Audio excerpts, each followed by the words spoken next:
Mahanga block भौरी अठारे आयुष्मान स्वास्थ्य आरोग्य केन्द्र शुभ शिलान्यास विधायक शारदा प्रधान करिसेंती।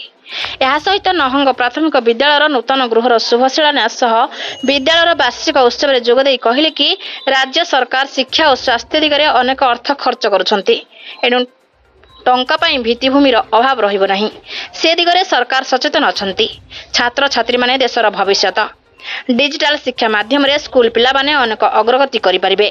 एहा परे स्कूल छात्र छात्री माने नृत्य परिवेषण करथिले। आज आम ग्रामांचल एक पवित्र विद्या मंदिर नहंग उच्च विद्यालय वार्षिक क्रीड़ा उत्सव एवं वार्षिक पुरस्कार वितरण उत्सव एवं विद्यालय भित्तिभूमिर विकास करने एक श्रेणीगृह एवं अंगनवाड़ी केन्द्र शुभ शिलान्यास उत्सव में जोगदेली।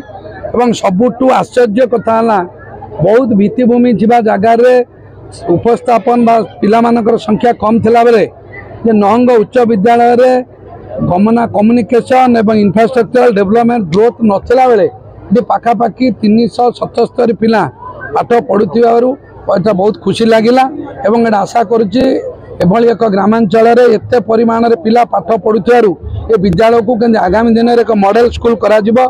एटी इंफ्रास्ट्रक्चरल एंड एकेडमिकली बहुत डेवलपमेंट करा जिवो। सेति पई हमें मध्य बहुत अलुमिनी एवं एसएमसी स्कूल टीचर हेडमास्टर समस्त संगे आलोचना कलु। आज बहुत खुशी कथा बहुत पिला थे पिला मानकर उपस्थित पिला मानकर पाठ पढ़ार आग्रह मत बहुत उत्साहित करथिला।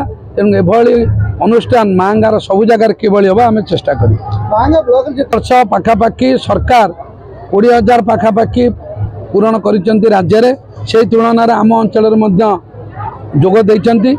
मु भावुची जेति पदवी खाली अच्छी यही 2 वर्ष 30 वर्षर पदवी देखा दिन हम ना 2 वर्ष भितर 80-90 पद पदवी फिलअप करा। सालेपुर महांगारू महेश्वर बेहरा रिपोर्ट द्युति चांद टीवी।